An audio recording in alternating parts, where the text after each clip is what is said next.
Hello Starseeds, and welcome back to my channel. If you're new here, be sure to subscribe to the channel. If you're a returning subscriber, welcome back, friend. So as you can tell from the title and the thumbnail, this video is for Gemini's sun, moon, and rising signs for April. So starting out, I feel like this reading is a little kind of all over the place, but it's structured at the same time. So first card out, we got 51 stars in the sky, limitless possibilities. First message I get here is to definitely meditate. As you can see, the person is sitting in a meditation pose. 51 breaking down to a 6 is gives movement, and it also represents to me like a wheel, like moving forward. If you just look at how the number 6 looks, definitely like a wheel and spinning, which correlates to your chakras as well. And when you meditate, that activates your chakras, which are invisible, like spinning disc within your genetic makeup, and these allow doors to open up for you. So if you get where I'm going with this, meditating, however that looks like for you, it doesn't always just look like sitting down in a pose and just whatever meditation looks like for you. Meditate and really get your chakras aligned and balanced, because you're going to start to see things start to flow a little better for you. Okay, aside from that, we have the Page of Pentacles. Okay, Page of Pentacles, and then under that, the Hierophant. Okay, so you're kind of balancing things out, new opportunities, just, you know, stepping into new things.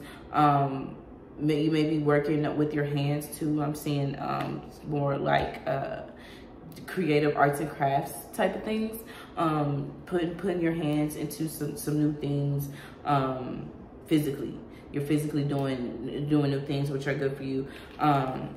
And then with the Hierophant, which is kind of like balancing things out, kind of like doing the right things, doing the right legal things. I keep just feeling things with my hands. So like, if you do anything with your hands, if that's like how you make your money, like creative, any crafts, anything that you do with your hands, like that you have to do, make sure that everything is aligned, all your ducks are in a row, all the legal work behind it is together, especially if you're new starting this out.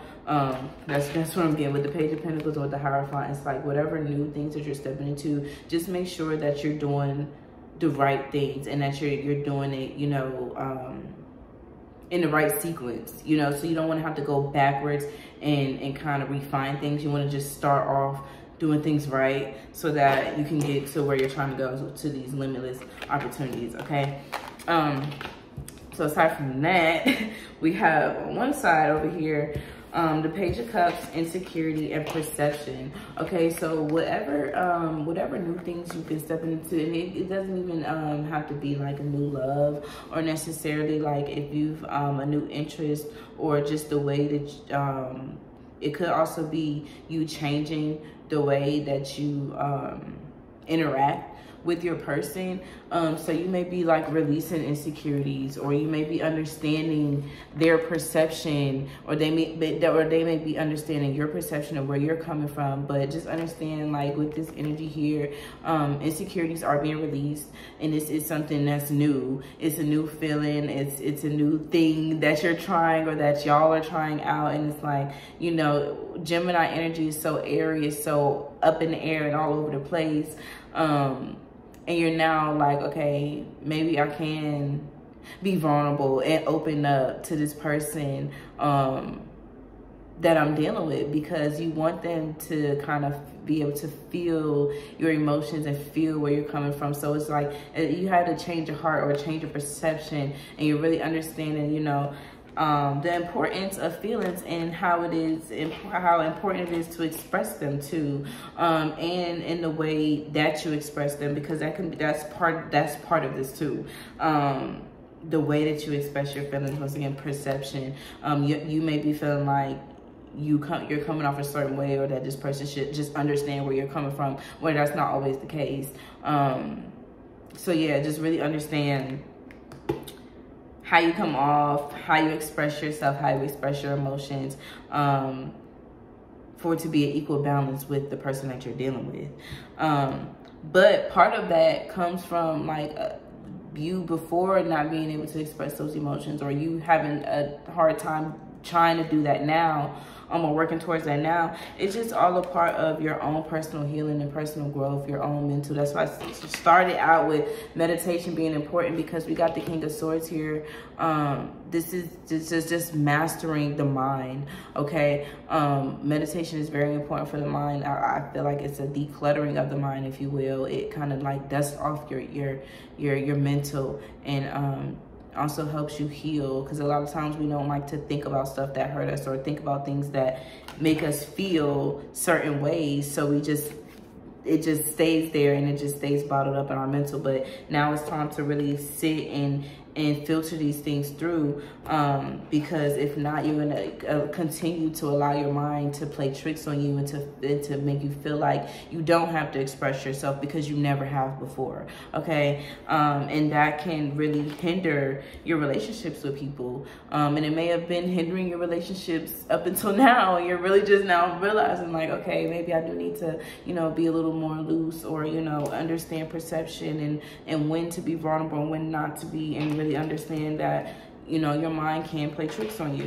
But you're packing it up, you're ending that cycle, and you're chucking the deuces to that whole mindset as a whole, okay? 8 of Cups is really just laying it all out on the line, tending to your emotions and really releasing the emotions more so. Tending to them and releasing them, letting them go.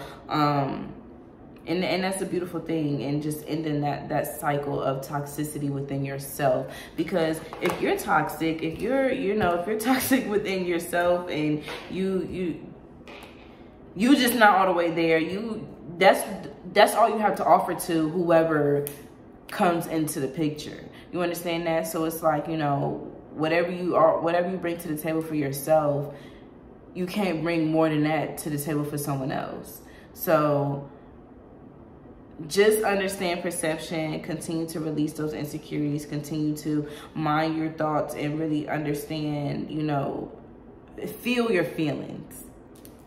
Feel your feelings, okay? And I'm just ending on that. Thank you guys so much for watching. If this video resonated with you, be sure to leave a like and a comment down below. Also, share this video to all your social media platforms. Thank you guys. Bye.